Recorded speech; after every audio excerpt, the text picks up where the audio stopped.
안녕하십니까. 여의도 24시입니다. 여러분들 이번 시간에는 이 국내의회 나경원 의원에 대해서 또 얘기를 해보겠습니다. 왜 얘기를 하냐. 여러분들 오늘 오후에 있었던 국내의회 대선 경선 비전 토론을 보셨는지 모르겠습니다.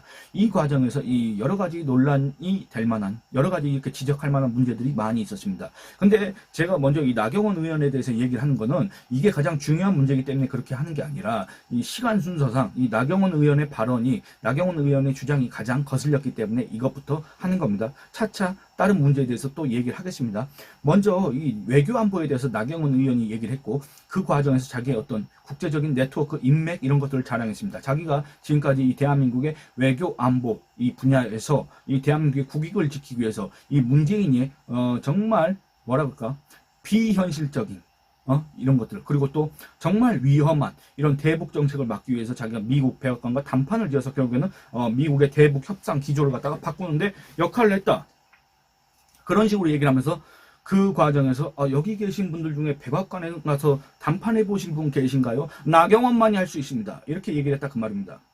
그래서 그걸 보고 상당히 거슬려서 이렇게 영상을 찍게 됐습니다. 여러분들 나경원은 그동안에 뭘 했습니까? 여러분들 기억하시는 나경원이 과연 어떤 그와 같은 외교적인 성과를 올린 바가 있습니까? 만약에 그렇다고 한다면 저는 분명히 기억을 하고 있을 겁니다. 왜냐하면 제가 이 문재인이가 대통령 할 때 있지 않습니까? 그때 당시에 이 문재인의 외교 안보 정책, 대북 정책에 대해서 비판하는 기사를 어마어마하게 썼습니다. 정말 셀 수 없이 많이 썼습니다. 그리고 또 이때 당시에 정말 그때 당시에 간혹 틀린 소리가 있다고 하더라도 대체적으로 이 문재인의 대북 정책을 비판하는 사람들의 기사는 거의 다 제가 써줬다고 봐도 무방합니다. 그런데 저는 나경원 기사 별로 쓴 적이 없습니다. 특히나 나경원이가 얘기한 것처럼 자기가 무슨 백악관에 가서 담판을 지어서 대북 협상 기조를 바꿨다는 취지로 얘기하는 그 주장대로 어떤 사실관계가 확인된 적도 없고 그걸 제가 기사로 쓴 적도 없습니다. 그러면 이렇게 반문하실 겁니다. 너의 기억력이 기준이냐라고 생각하실 텐데 그건 아닙니다. 그런데 제가 지금부터 하는 얘기를 들어보시면 과연 나경원은 자기가 얘기하는 그 외교적 실력 그런 것들을 갖춘 사람인가? 과연 나경원은 그동안에 자기가 얘기한 것처럼 미국과 담판을 지었던 사람인가? 과연 나경원은 어떤 외교적인 실력을 갖고 우리 국민들 앞에서 그걸 갖다 강조할 만한 그런 자격 자체를 갖춘 사람인가? 라는 거에 대해서 어떤 근본적인 의문을 가질 수밖에 없을 겁니다. 얘기를 이어가 보도록 하겠습니다. 나경원은 이렇게 얘기합니다. 제가 문재인 정부 때 그 엉터리 종전선언 주한미군 철수 결국 추진하려고 할 때 2번이나 막았습니다. 라고 이렇게 얘기합니다. 나경원은 자꾸 미국 쪽을 언급하면서 자신이 마치 대단한 국제적인 인맥을 가졌고 그 인맥을 활용해서 미국 정권 핵심, 여러분들 백악관, 미국 대통령 전 세계에서 가장 어떤 정치적인 파워가 센 그 미국 대통령을 자기가 움직인 것처럼 지금 얘기를 하고 있지 않습니까? 근데 과연 그럴까? 여러분들이 그동안에 지켜보셨던 나경원은 자기가 정치를 23년 동안 했다고 하는데 23년 동안 여러분들이 지켜보셨던 나경원 그리고 또 여러분들이 지금 현재 목격하고 계시는 그 나경원이 과연 그럴 만한 실력을 갖춘 사람이라고 생각하십니까? 나경원 또 이렇게 얘기합니다. 백악관에 들어가서 존 볼턴 당시 미국 백악관 안보보좌관하고 담판지어서 우리 종전선언 막아냈습니다. 종전선언 그 문재인이가 만들어낸 말 아닙니까? 문재인이가 만들어낸 정말 기만술입니다. 사실은 기만술인데 그거 설명하려면 또 길기 때문에 나중에 기회가 될 때 다시 한번 말씀드리겠습니다만 근데 거기다가 대고 우리 종전선언은 뭔지 모르겠습니다. 무슨 소리 하는지 모르겠는데 근데 이제 본격적으로 사실관계 확인을 좀 해보겠습니다. 여러분들 나경원이 2018년 5월 달에 미국에 방문했습니다. 한미일 의원회의 한국 대표로 참석했습니다. 당시 나경원은 존 볼턴 당시 미국 백악관 국가안보보좌관을 만나긴 했습니다. 왜냐하면 그 증거가 있기 때문에 그렇습니다. 사진을 찍었습니다. 자기 페이스북에 딱 올렸습니다. 그 자리에서 무슨 얘기가 오고 갔는지는 그 누구도 알 수가 없습니다. 왜냐? 정치인들이라는 게 어디 국내에서도 마찬가지고 외국 가서도 마찬가지고 일단 사진 찍고 그런 게 우선이지 여러분들 거기서 뭔 얘기하는지 누가 알겠습니까? 안 그렇습니까?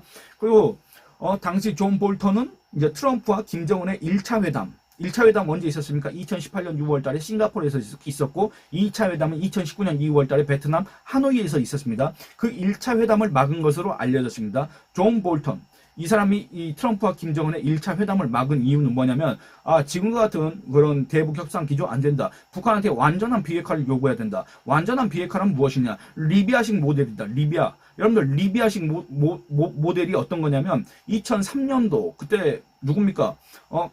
무아마르 카다피가 그 리비아를 통치하고 있었지 않습니까? 독재자. 그 카다피가 이 비핵화 방식으로 자발적으로 핵무기를 포기하고 핵 관련 시설과 장비를 미국으로 이전하는 그런 비핵화 방식을 택했습니다. 여러분들 트럼프가 2019년 2월달 하노이에서 김정은이한테 만나서 했던 게 바로 이겁니다. 리비아식 모델입니다. 영변 원자로 그거 필요 없다. 다 모든 핵시설 다 공개하고 다 폐기하고 핵 관련 인력과 시설을 갖다가 다 미국으로 갖고 와라. 그래야만이 우리가 너네 경제 개발도 해주고 원조도 해주겠다. 그리고 또 UN 대북제재 해제도 해주겠다라고 얘기를 한 겁니다. 그래서 그거 결렬됐습니다. 그 뒤에 문재인이가 무슨 이너프 굿딜인가 뭔가 이런 소리를 계속 해댄 겁니다. 요거 기억하실 겁니다, 아마. 그래서 이 존 볼턴은 원래 강경 매파였고, 원래 이 사람이 미국 국무부 차관으로 있을 때, 그 다음에 UN 주재 미국 대사로 있을 때, 그리고 또 트럼프 행정부에서 국가안보 보좌관 할 때, 그 예전부터 나경원이 정치에 입문하기 전부터도 북한에 대해서 강경한 입장을 취해왔던 사람이 바로 존 볼턴이다 그 말입니다. 북한은 테러리스트다. 북한은 거의 불량 정권이다. 북한은 김정일이는 폭군이다. 북한은 지옥 같은 악몽의 나라다. 그 다음에 북한 역시 볼턴을 향해서 인간 쓰레기다. 별의별 소리가 다 오고 갔다 그 말입니다. 그리고 2006년도에 UN 주재 미국 대사로 있을 때는 이 북한의 핵무기 개발 이런 걸 막기 위해서 대북 제재를 주도했던 사람이 바로 볼턴입니다. 그런데 이런 볼턴이 트럼프 행정부의 국가안보 보좌관이 됐지 않습니까? 그러면 앞으로의 어떤 대북 협상 기조가 어떻게 바뀔 거라는 건 누구나 다 알고 있었습니다. 그렇지 않습니까? 이런 강경 매파가 등장했을 때는 이 대북 협상이 어떻게 진행될 거라는 건 뻔히 예상됐던 일입니다. 그런데 그때 나경원이 5월달에 2018년 5월달에 가서 존 볼턴을 만나서 존 볼턴과 담판을 지었다고 하지 않습니까? 여러분들 담판이란 게 뭐냐면 서로 어떤 이렇게 맞서는 상태에서 누가 옳고 그른지를 이렇게 논쟁을 하는 겁니다. 그래서 설득을 하는 겁니다. 근데 존 볼턴은 여러분들 나경원보다 더 강경한 사람입니다. 나경원보다 더 예전부터, 나경원이 언제부터 그렇게 북한 문제에 대해서 관심을 가졌는지 모르겠습니다만 존 볼턴은 김정일 때부터 이미 이 북한을 갖다가 거의 불량 정권으로 봤다 그 말입니다. 북핵은 정말 완전하게 비핵화를 해야 된다. 북한으로부터 완전한 항복, 무조건적인 항복을 받아야 된다고 요구했던 사람이 바로 존 볼턴입니다. 근데 자기가 존 볼턴을 만나서 자기가 설득을 해서 자기가 존 볼턴을 갖다가 설복을 해가지고 말이야, 트럼프한테 영향력을 끼쳐서 이 미국 행정부의 이 대북 협상 기조를 바꾸고 비핵화 요구안을 갖다가 자기가 바꿨다? 지금 이 얘기를 하고 앉아있는 겁니까? 나경원이? 정말 이 말이 안 나옵니다. 말이 안 나와. 정말 어처구니가 없어서 말이 안 나온다. 그 말입니다. 계속 이어가 보도록 하겠습니다. 그러니까 이렇게 얘기하고 있습니다. 여러분들. 그러니까 볼턴은 원래 그런 사람이었고 그가 안보 보좌관으로 있을 때 기용된 순간 대북 강경책은 예정된 일이었습니다. 그런데 나경원은 이를 자신의 공이라고 주장하고 있습니다. 여러분들 나경원한테 과연 그런 실력이 있습니까?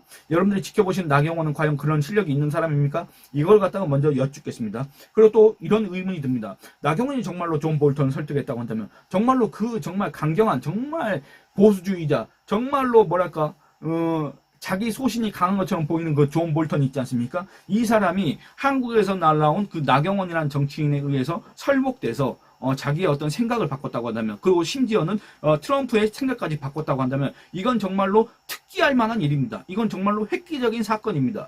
그렇지 않습니까? 그러면 의문이 드는 대목이 있습니다. 존 볼턴은 회고록을 썼습니다. 그 일이 일어난 방 또는 그 사건이 일어난 방, 이 정도로 이제 번역되는 회고록인데 그 회고록을 썼습니다. 볼턴의 회고록에 등장하는 한국인들이 몇 명 있습니다. 문재인이하고 정의용, 문재인 밑에서 국가안보실장 노릇을 했던 정의용하고 그 다음에 외교부 장관 노릇을 했던 강경화, 이런 사람들의 이름이 등장합니다. 이때 당시에 이 존 볼턴은 문재인을 향해서 분열적이다. 그의 대북 정책은 분열적이다. 너무 이 통일에 집착하는 사람이다. 비현실적인 낙관론에 빠져 있다. 그리고 자기가 뭐 마치 중재자나 촉진자를 자처하면서 이 지나치게 회담에 과도하게 개입하려고 했다. 그리고 뭔가 이 트럼프하고 김정은이가 저기 판문점에서 만나려고 했지 않습니까? 그때 당시에 자기도 거기에 끼려고 했다. 근데 트럼프가 그걸 거절했다. 뭐 이런 내용들이 그 회고록을 통해서 밝혀졌지 않습니까? 그러니까 이 회고록에 등장한 사람이 누구냐면 말씀드린 것처럼 문재인, 정의용, 강경화 이런 사람들이 등장한다 그 말입니다. 여기에 만약에 나경원이 정말로 볼턴과 만나서 담판을 지어서 볼턴을 설득시켜서 정말 이 미국의 대북 협상 기조를 바꿨다고 한다면 나경원도 등장해야 되는 거 아닙니까? 아니, 등장하는 게 상식적인 일 아닙니까? 그런데 그토록 중대한 일을 했고 그와 같이 큰 역할을 한 나경원의 이름은 볼턴의 회고록에 니은자도 나오지 않습니다. 니은자도 안 나옵니다. 아니, 여러분들 이상하지 않습니까? 이건 과연 뭘 뜻하겠습니까? 제가 단정 짓지는 않겠습니다. 여러분들의 판단을 구하도록 하겠습니다.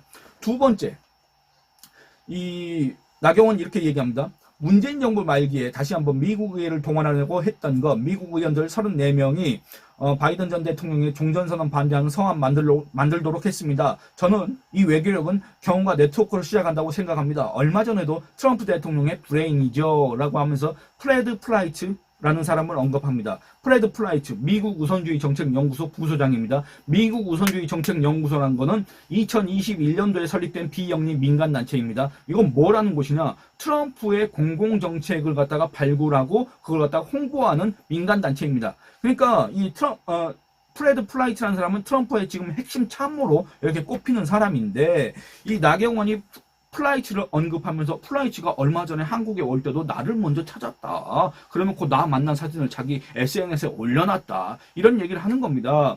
그런데 저는 이 얘기를 들으면서도 또 그런 의문이 들었습니다.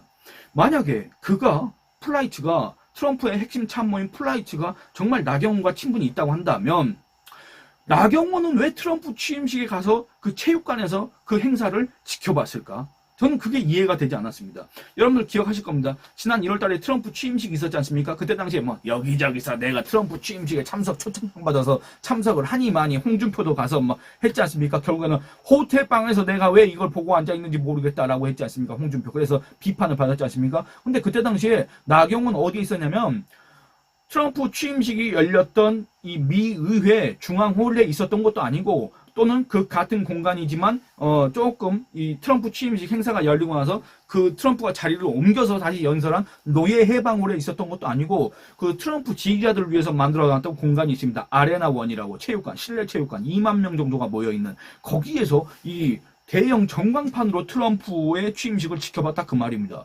나경원이 정말로 핵심 참모 플라이츠하고 그렇게 친분이 있고, 플라이츠가 그렇게 나경원을 생각한다고 한다면, 플라이츠가 한국에 가서 나경원을 먼저 찾을 정도라고 한다면, 아니 나경원은 왜 지난 1월달에 트럼프 취임식에 가서 실내 체육관에서 그 모습을 TV 화면으로 지켜봐야 된다 그 말입니까? 여러분들 중앙홀에 들어갔어야 되는 거 아닙니까? 중앙홀까지는 아니더라도 그 노예 해방홀엔 갔어야 되는 거 아닙니까? 중앙홀은 600명 수용 가능, 그 다음에 노예 해방홀은 1800명 정도의 수용 가능했는데, 이 말을 따져보면 어떻습니까? 나경원이라는 사람, 이 플라이츠하고 그렇게 돈독한 관계를 유지하고 있는 그 사람은 600명 안에도 들지 못하고 1800명 안에도 들지 못한다. 도합 얼마입니까? 여러분들 2400명 안에 들지 못한다. 아니 한국에서 그렇게 외교력이 있다고 하는 사람이 자기가 지난 시절 정치하는 동안에 그렇게 국제적인 네트워크를 가졌고 그 인맥을 활용해서 미국 정권 핵심까지 움직였다고 자청하는 사람이 왜 그 2400명 안에도 못 들어가서 실내 체육관에서 조정훈이하고 김대식이하고 이런 사람들하고 같이 TV 전광판으로 트럼프 취임식을 같이 보고 앉아있냐 그 말입니다. 안 그렇습니까? 그러니까 전혀 이해가 안 된다. 나경원이라는 사람이 이런 외교적 성과를 거뒀는지 안 거뒀는지는 전 잘 모르겠으나, 지금까지 살펴본 결과로는 이 나경원의 주장은 검증하기가 어렵다. 나경원은 이런 근거를 제시해야 된다. 자기가 자화자찬하기 위해서는 이런 얘기를 꺼내는 게 아니라 성과로 얘기를 해야 된다. 이런 성과를 내비쳐야 다른 사람들을 이렇게 좀 무시할 수 있는 거 아니겠습니까? 근데 대체 나경원이 내세울 수 있는 게 뭐가 있냐 그 말입니다.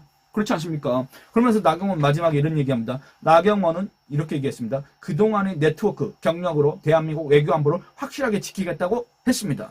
그런데 여러분들 제가 지금까지 얘기했던 내용들을 들어보신 다음에 또는 그 전에도 나경원이 과연 그런 실력을 갖춘 사람인가? 나경원은 과연 그런 외교적인 네트워크 이런 것들을 갖춘 사람인가? 과연 나경원은 지난 동안에 그런 실력과 그런 인맥을 활용해서 대한민국의 국익을 지키기 위해서 그야말로 동분서주했던 사람인가? 그 결과 그런 혁혁한 성과를 냈던 일이 있던 사람인가?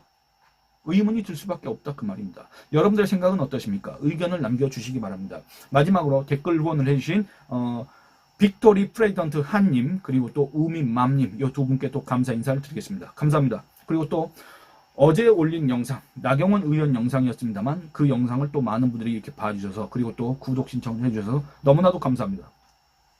여러분들 좋아요 많이 눌러주시고 의견 많이 남겨주시고 채널 구독과 영상 시청을 다른 분들한테 권유해 주시길 부탁드리겠습니다. 감사합니다.